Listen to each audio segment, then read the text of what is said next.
Welcome to Feed My Sheep Radio. I'm your host, Chuck Clement, with Dr. Jim Davis, the voice of Feed My Sheep.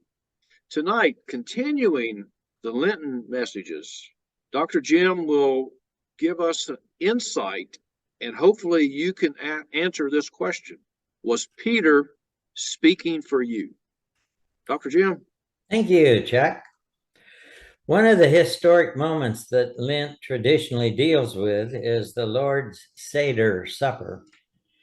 Even the place in Jerusalem where it was to be shared was a secret and had interesting tones, such as, "Follow the man with the vase on his head." Let us look at what happened after the meal and what Peter might have said that we agree with.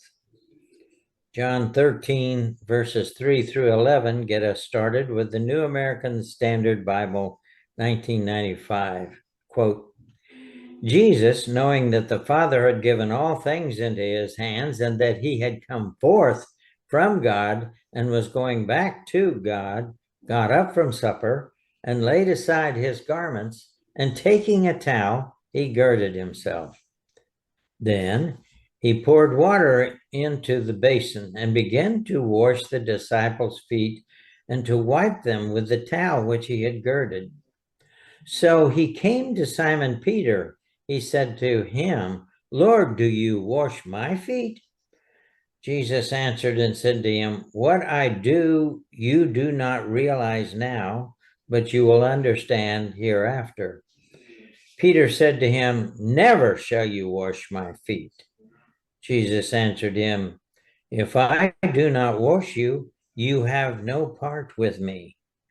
Simon Peter said to him, 'Lord, then wash not only my feet, but also my hands and my head.' Jesus said to him, 'He who has bathed needs only to wash his feet, but is completely clean, and you are clean, but not all of you.' For he knew the one who was betraying him. For this reason, he said, 'Not all of you are clean,'" unquote. This is very curious behavior by Jesus. First, because when they went in the house, their feet would have been washed on entry. They would have washed their right hand before eating appetizers, and they would have washed both their hands before reclining to eat. Jesus had been washing several feet the additional second time when Jesus comes to Peter. Does Peter speak for you when he says, "Never shall you wash my feet"?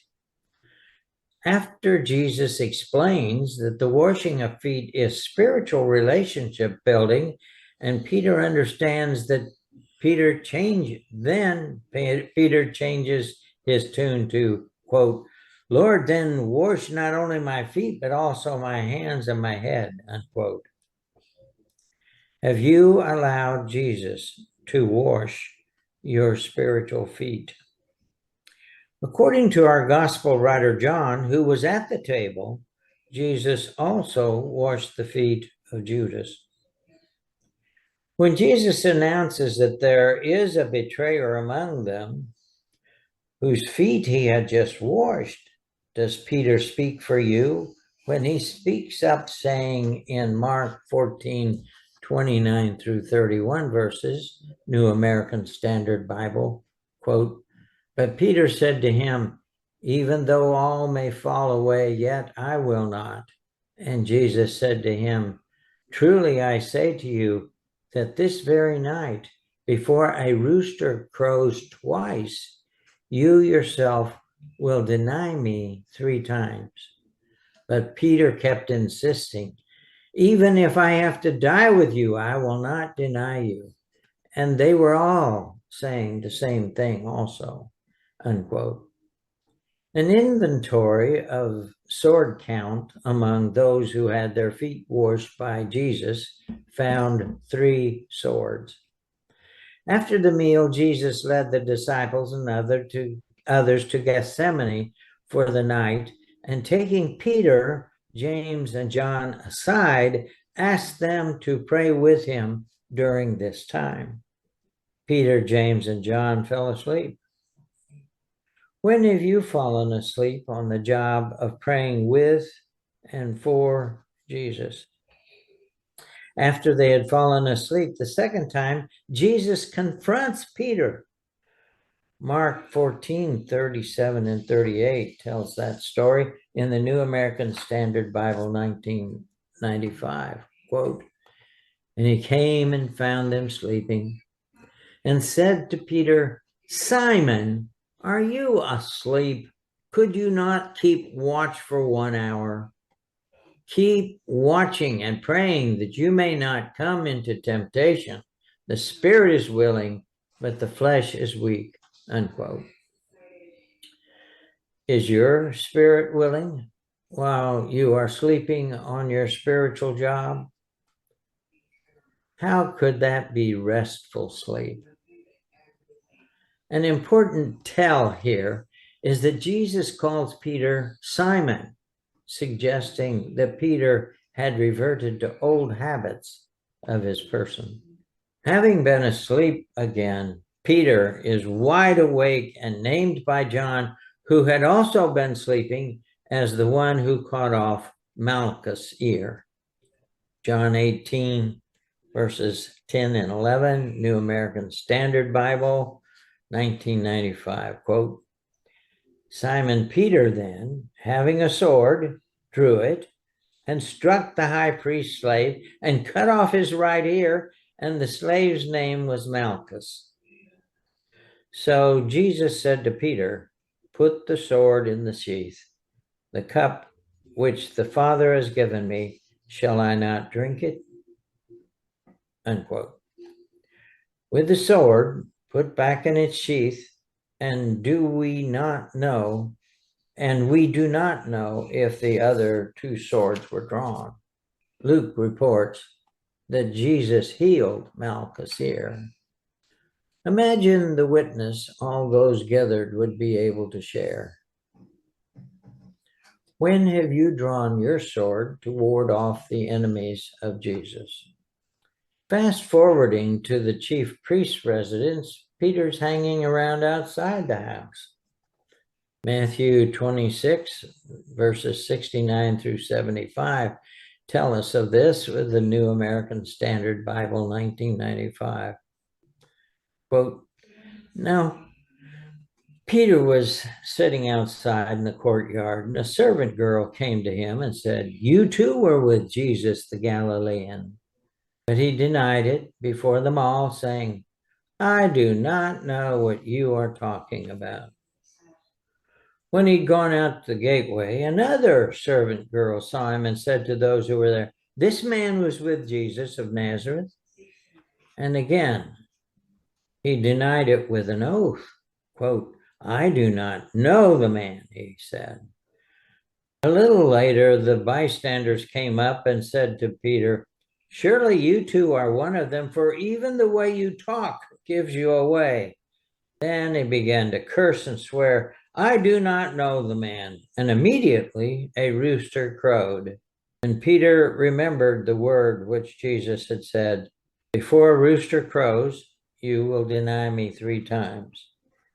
And he went out and wept bitterly." Some Lenten journeys spend a lot of time on Peter's Galatian accent denials before the rooster crowed. I must tell you that my favorite rooster on the farm was Henry. And after I became familiar with this story of Peter, I used the crowing of Henry and other roosters to evaluate what denials I might have acted out or spoken the day before. It seemed that Henry stopped crowing well beyond my list for repenting. How about you? Do you know Jesus? Are you acquainted with this man that will be crucified?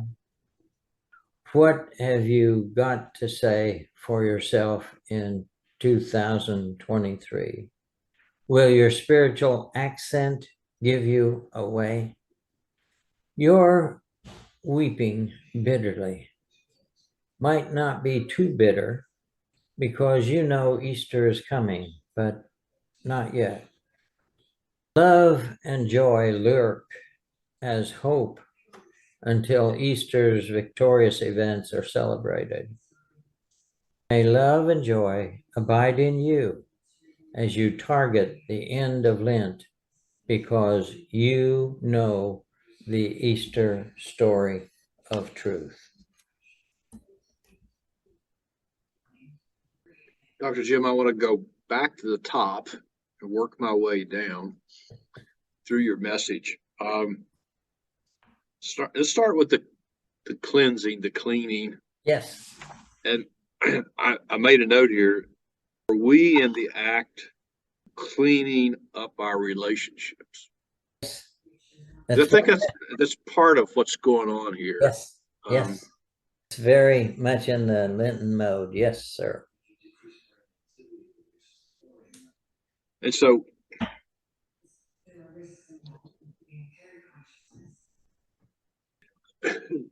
some of us aren't clean enough to clean. I mean, step one is we have to be cleansed ourselves in order to take that to the next step and offer that to someone else. But Jesus, he rejected the whole body cleansing. Yes. So what's going on in there? I mean, there's a story behind this story here in this cleansing. Yes. Oh, there's so much going on. So much. Remember that Jesus said, "Who are my mother, my brothers," and all. And so this is his family. And this is interesting because all of these people, while all of them but Judas were from Galilee, Judas' home is there in Judah, and he should have been with his family. And then all the other Galileans, they would have been being with their members of their families, their respective families. So this meal, this Seder meal, is a family gathering, and they have gathered as family here. And the issue about cleaning is that the initial cleaning of the foot washing, the hand washing, the hands washing, they are not clean.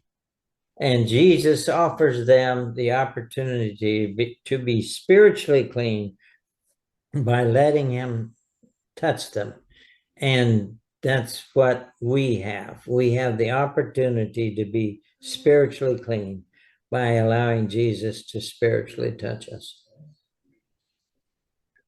I wrote this down. I don't think you said this, but I think I just distilled the early part talking about the Lord's Supper, the secrecy of the Lord's Supper. Yes. And I wrote down quotes, realize now, understand after.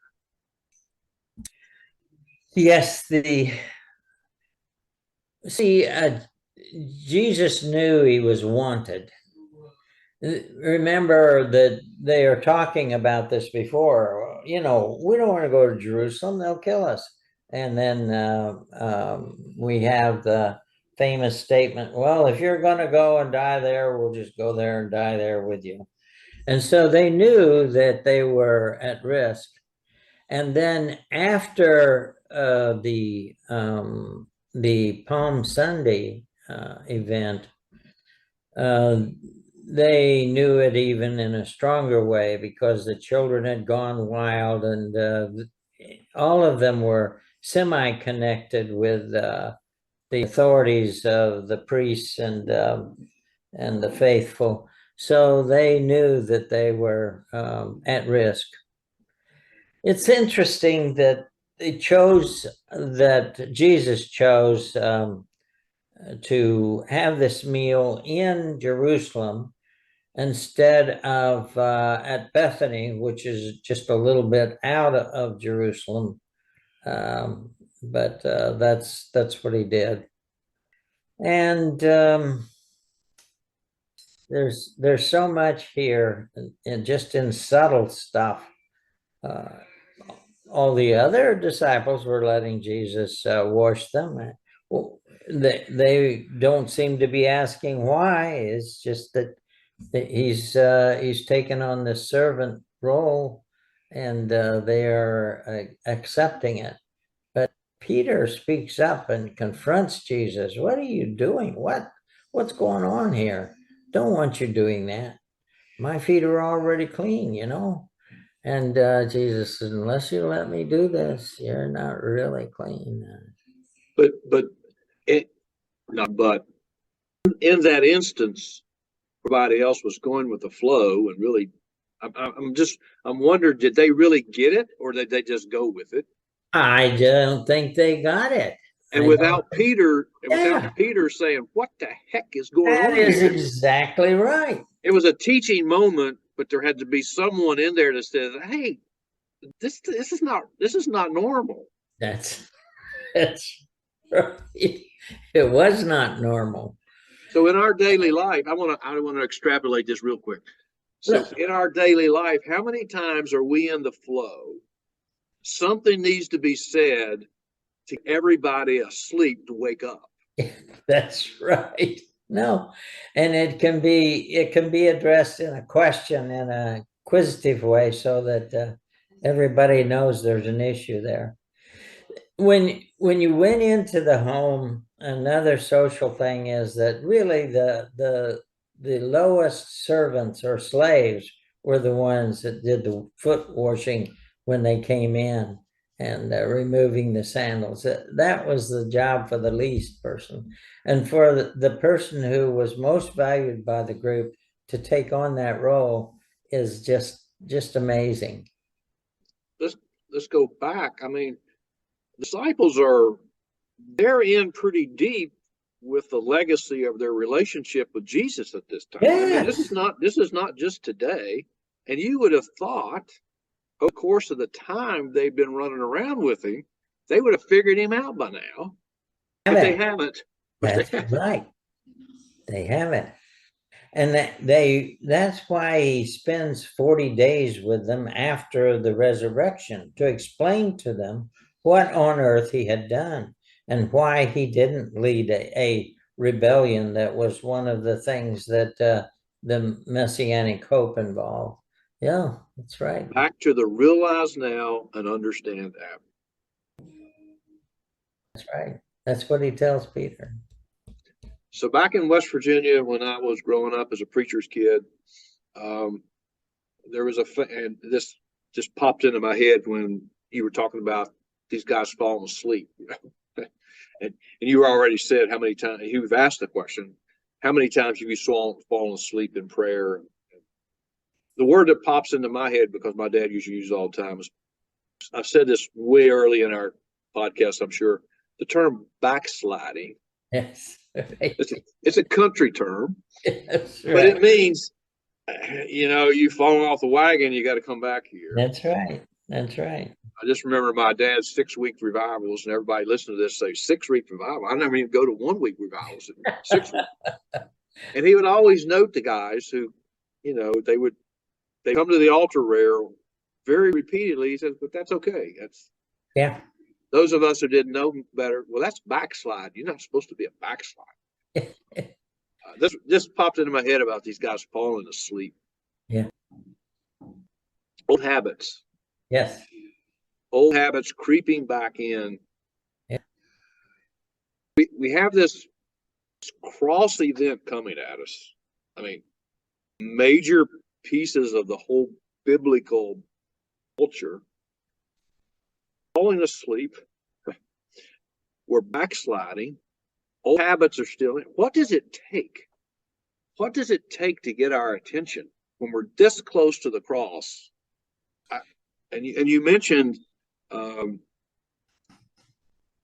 even in this focus time, people forget, or they delay, or they postpone. What's going on here? Well, I think denial a lot. If you expand the grace of God to understand that you are covered by God's grace, then what's the need to repent? What's the need to deny? You take away from the responsibility of the individual when you got a blank check.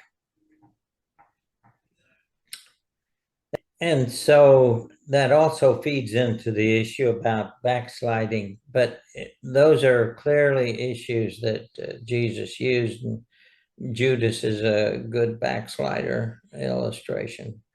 But what is going on is denial and not really accepting it. And I would think that there was a sense in which the meal, the Seder meal, was filled with fear, because there they were in a secret place in the heart of Jerusalem, and that the people that they were with, they were putting them at risk, and they were at risk themselves, and you can see that later, because Thomas takes off. He's not even around for them to contact, let him know that Jesus has risen.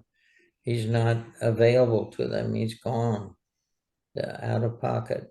And then he comes back to be proven that in his sight of Jesus in resurrected form. There's so many ramifications and implications about this at that point. It's just amazing. Do you have a particular venue you want to pursue? I don't mean to truncate that, but I've got to talk about Henry.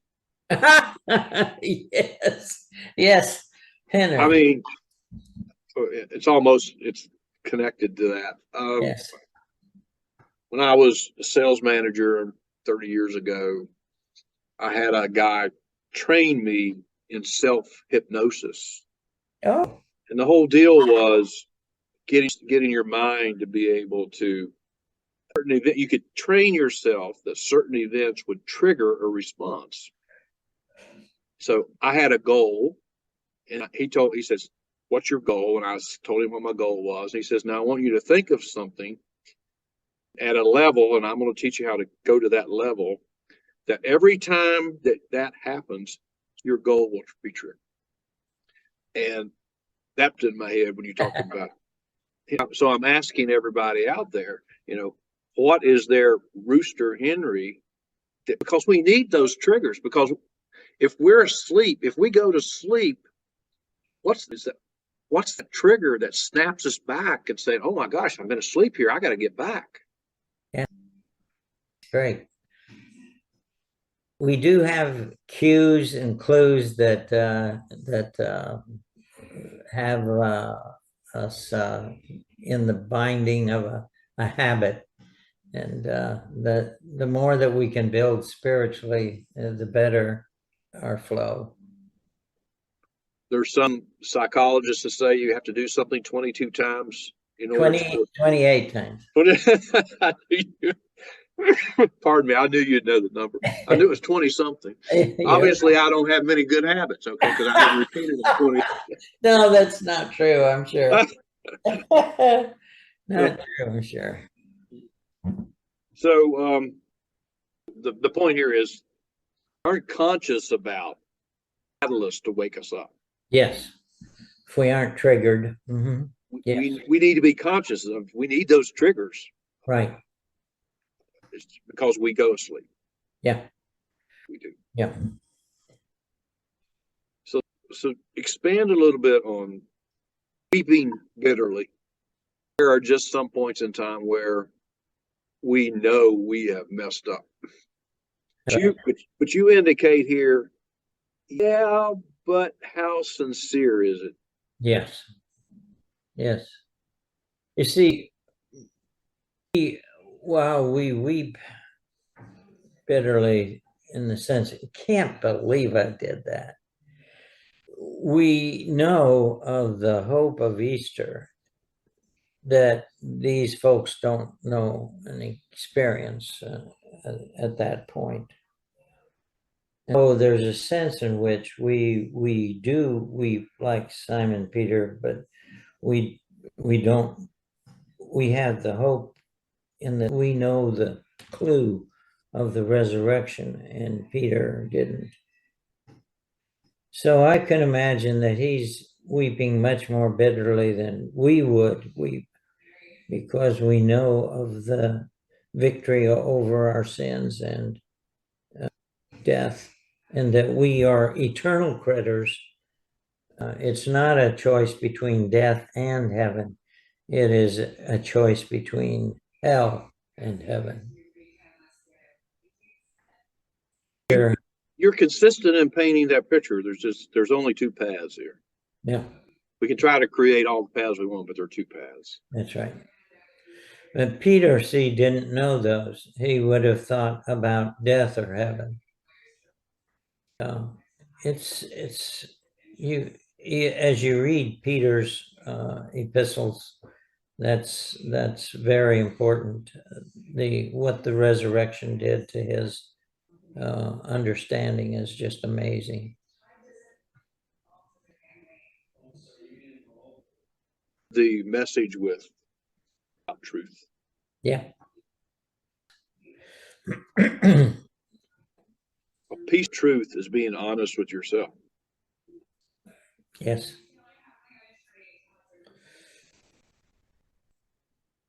Comments on truth. Well, yeah.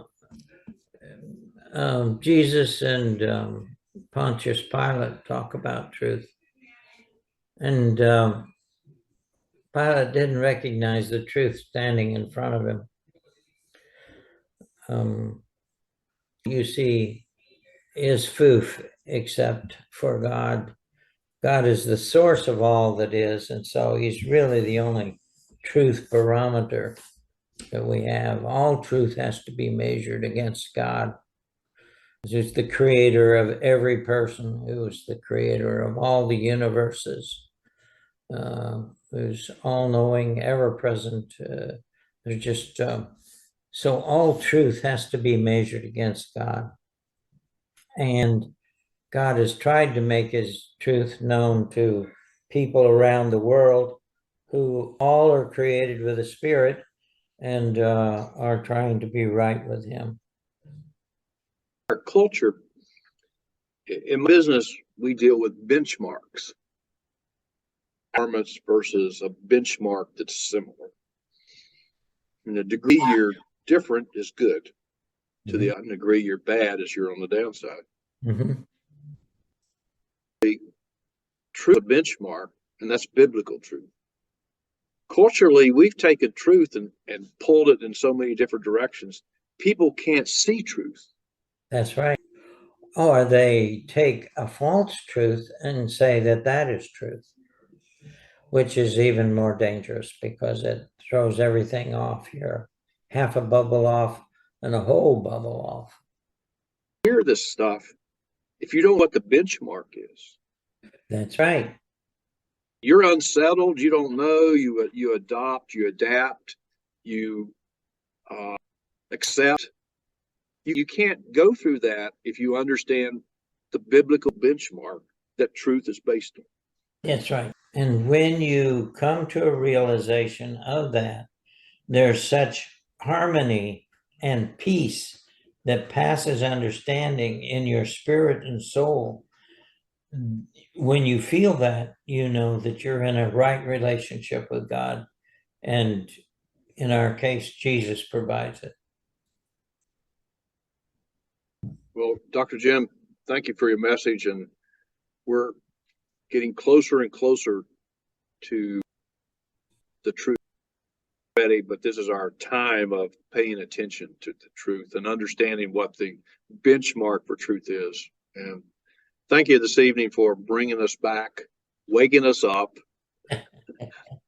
and get to understand we need to realize now, okay, to understand later, but your attention needs to be focused on the truth. Understanding will come if you focus on that truth. Thank you. Thank you.